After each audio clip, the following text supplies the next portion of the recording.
Perfecto, muchísimas gracias Andrea, gracias Eduardo, gracias Francisca. Ahora, ya que cada uno de ustedes nos ha dejado, ¿no es cierto?, saber desde su punto de vista y nos gustaría como tener una pequeña conversación adicional.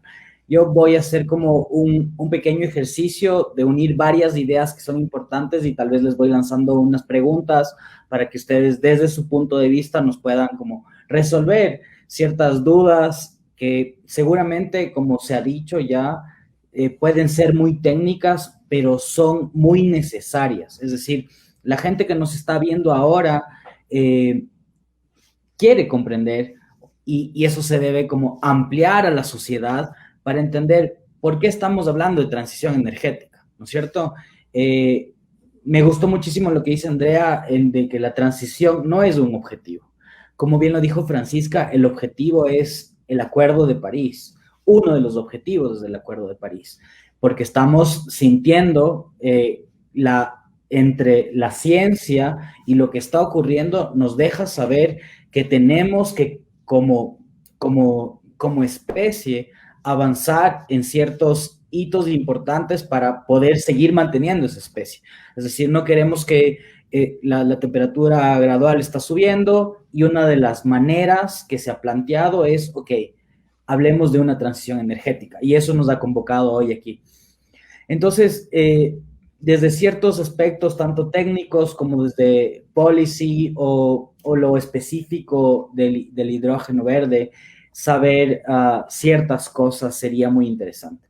Eh, Cuando Eduardo nos estaba hablando, ¿no es cierto?, de esas tendencias al uso de la energía y cómo la parte industrial, al menos en el Ecuador, en 10 años se va casi a duplicar o un poco más que duplicar. La pregunta sería, ¿cómo sería esa transición o cómo debería ser esa transición para la verdadera utilización de energías limpias? Se debería focalizar como, por ejemplo, nos estaba diciendo Francisca y Andrea de ciertas maneras, como que una energía limpia sea como para el sector que más impacto tiene, o las energías limpias deberían ser como dirigidas a todos los sectores, o cómo podría ser más eficiente esa transición. Si Eduardo nos puede responder, después a Francisca y Andrea les diré otras dudas que tendría para que lo puedan ampliar.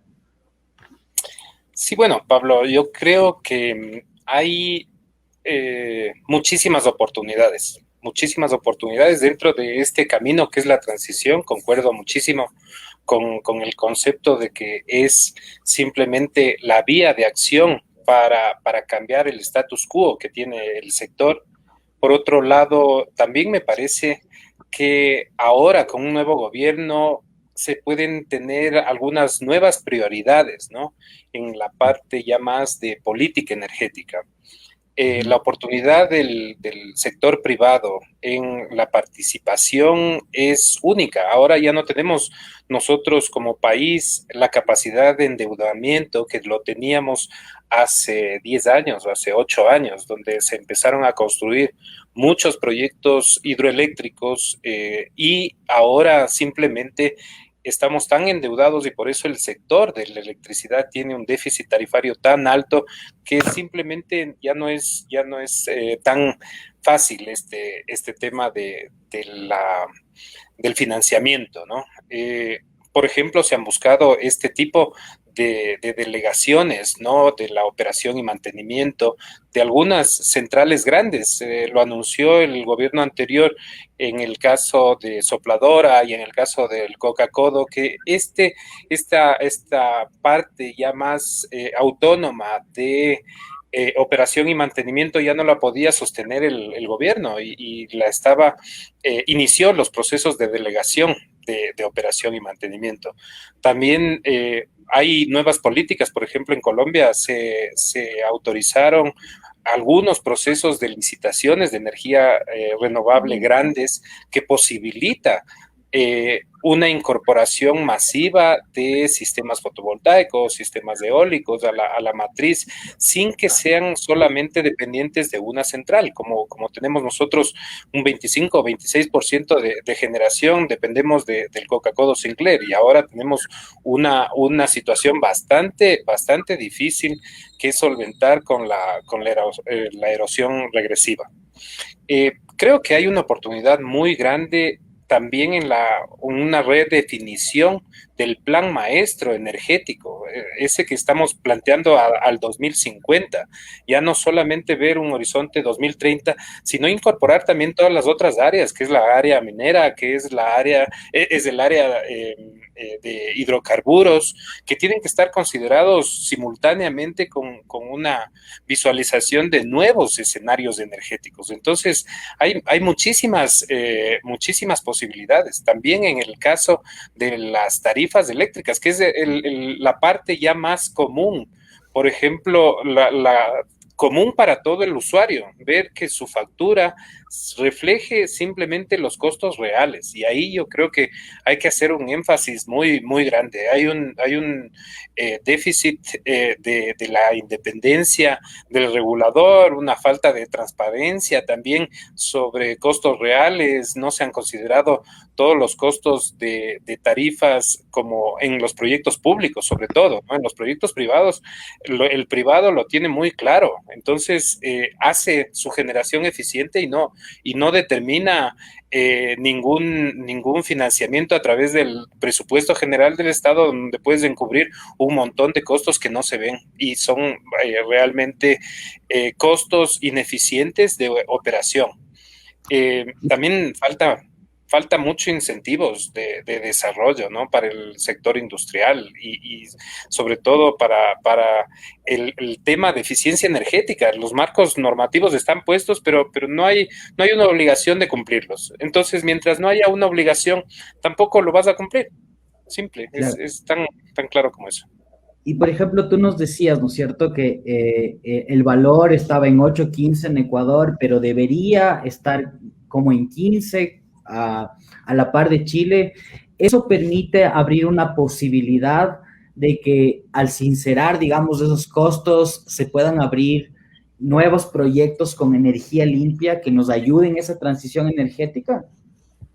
Totalmente. Ujú. Si tú ya compites con nueva tecnología eficiente, tienes mayores posibilidades de diversificación, no solamente ahora, de momento, no solamente los proyectos hidroeléctricos. A pesar de que el país cuenta con mucho recurso, las otras tecnologías ya dieron cabida a sistemas que compiten con 5, 6, 7 centavos. El aroma mismo está en su tarifa de oferta por parte de la empresa española que ganó la licitación es de 6.9 centavos, algo que en mucho tiempo se pensó totalmente irrealizable. Y por ejemplo, para Galápagos ya es un salto enorme. Tenemos una generación térmica que abarca el 80% de generación en la matriz, donde los costos sobrepasan los 40, 50 centavos y seguimos cobrando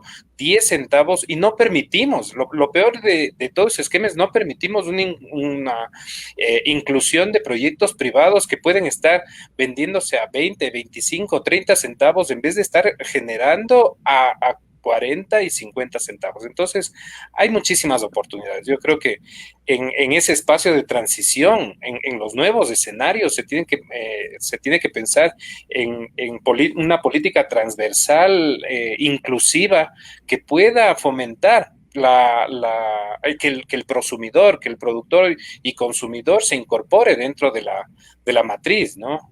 Inyectando red, dejando que los permisos no sean tan aburridos de obtener, porque hay algunos que nos hemos pasado casi 8 o 10 meses para obtener un permiso para una instalación pequeña de 5 o 10 kilovatios, y eso en otros países se lo hace de manera automática. Así que Claro. no, hay muchas oportunidades. Perfecto, muchísimas gracias, Eduardo.